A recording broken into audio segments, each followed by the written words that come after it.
Bismillah. Assalamualaikum warahmatullahi wabarakatuh. Alhamdulillah, wassalatu wassalamu ala rasulillah wa ala alihi wa ashabihi wa man tabi'ahum bi ihsan ila yaumiddin, amma ba'du. Anak-anakku yang hebat, yang Masya Allah, Alhamdulillah, di kesempatan kali ini kita berjumpa kembali. Kita bisa belajar kembali dengan kelas yang baru, semangat yang baru. Ya, semoga tahun ini belajar kita semakin semangat, semakin bagus. Ya. Berdoa kepada Allah Subhanahu wa taala agar jalannya ke depan nanti dimudahkan oleh Allah Subhanahu wa taala. Jadi kita sekarang sedang dalam perjuangan menuntut ilmu, jalan tercepat menuju surga. Man salaka tariqan yaltamisu bihi ilman sahalallahu lahu bihi tariqan ilal jannah. Rasulullah sallallahu alaihi wasallam bersabda, barang siapa yang berjalan di jalan ilmu atau berjuang untuk mencari ilmu, maka Allah akan mudahkan baginya jalan menuju surga. Jadi tetap semangat ya anak-anakku, tetap semangat untuk mencari ilmu karena ini jalan tercepat menuju surga.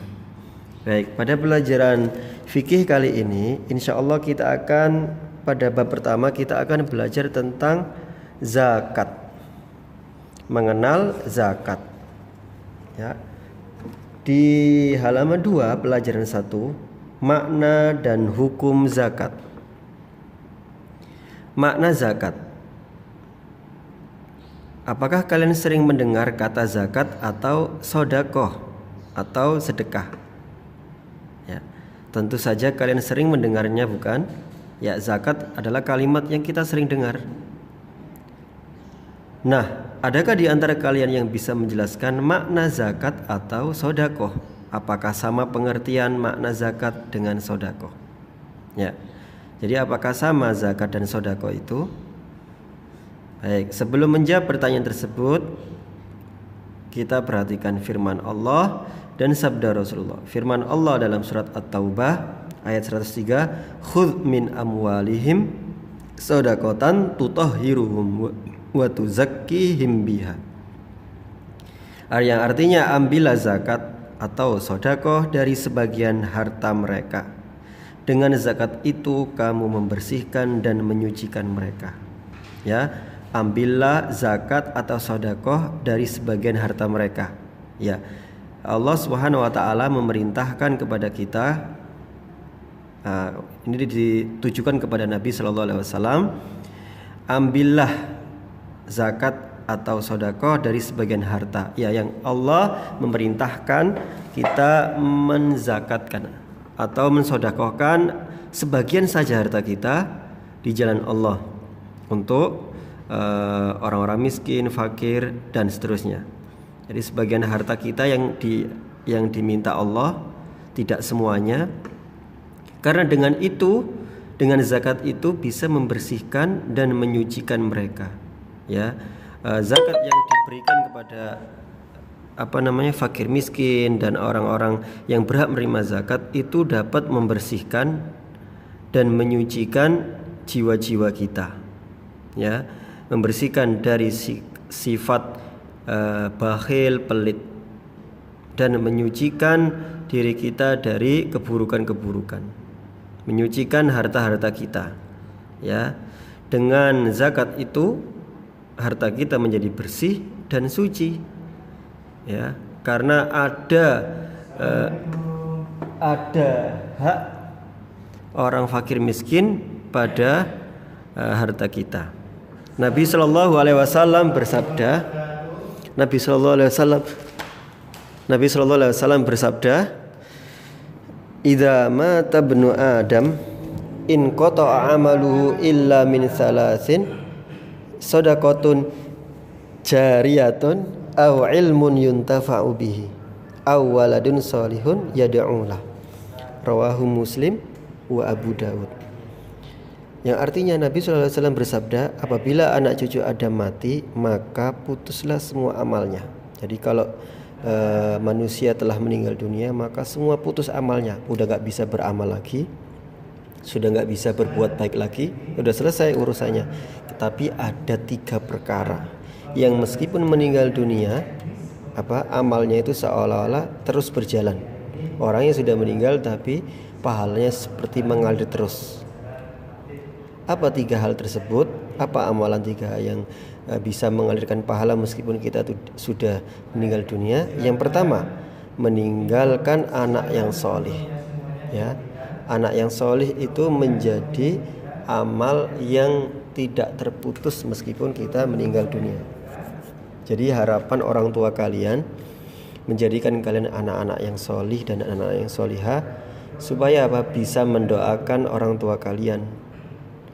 Meskipun suatu saat ya semuanya mesti akan tiada atau kembali kepada Allah, maka tugas kita sebagai anak untuk selalu mendoakan, terus mendoakan, ya, mendoakan terus untuk kedua orang tua. Kemudian yang kedua, amal jariah. Ya, amal jariah apa? Sedekah jariah. Misalnya sedekah jariah kita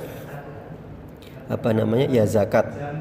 Ya, zakat atau wakaf, kita memberikan Al-Quran kepada teman kita, kemudian teman kita membaca terus Al-Qurannya itu, maka kita mendapatkan pahala terus menerus, mengalir terus menerus.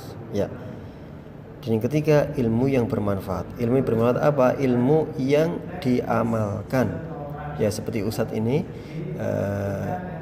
ngajarin kalian, kemudian kalian mengamalkan, maka Ustadz juga mendapatkan pahalanya berkat ilmu yang kalian amalkan. Baik, di sini yang dalam hadis ini yang menjadi garisnya atau menjadi catatannya adalah yang kedua, yaitu amal jariah. Amal jariah di sini adalah termasuk zakat, akan menjadi sedekah jariah atau pahalanya bisa mengalir meskipun kita sudah tiada. Berdasarkan ayat dan hadis tersebut, Imam Mawardi menyimpulkan bahwa sedekah adalah zakat dan zakat adalah sedekah. Ustaz ulangi, bahwa sedekah adalah zakat dan zakat adalah sedekah. Berarti sedekah dan zakat itu sama. Ya, zakat dan sedekah itu sama. Baik. Adapun Syekh Abdullah bin Abdurrahman bin Jibrin menjelaskan zakat berarti apa itu zakat? Zakat yaitu pemberian yang wajib. Pemberian yang wajib diberikan kepada yang berhak menerima. Diberikan kepada yang berhak menerima berupa harta yang telah mencapai ukuran dengan syarat-syarat tertentu. Ya, silakan digarisi, Ustadz potong-potong. Pemberian wajib 1, diberikan kepada yang berhak menerima 2, berupa harta 3, yang telah mencapai ukuran 4, dengan syarat-syarat tertentu 5. Ya, digarisi ada 5 potongan. Pemberian wajib diberikan kepada yang berhak menerima berupa harta yang telah mencapai ukuran dengan syarat-syarat tertentu. Yaitu adalah penjelasan tentang zakat. Ya. Ya. Oh ya, Ustadz lupa. Zakat termasuk rukun Islam yang keberapa? Nah, insya Allah kalian sudah hafal tahu ya, dan sudah tahu semua. Ya. Rukun Islam ada 5. Semoga bisa difahami dan bermanfaat. Insya Allah kita berjumpa lagi di pertemuan berikutnya. Kita tutup dengan doa penutup majelis. Subhanakallahumma wa bihamdika asyhadu an la ilaha illa anta astaghfiruka wa atubu ilaik. Jazakumullahu khairan, barakallahu fikum. Assalamualaikum warahmatullahi wabarakatuh.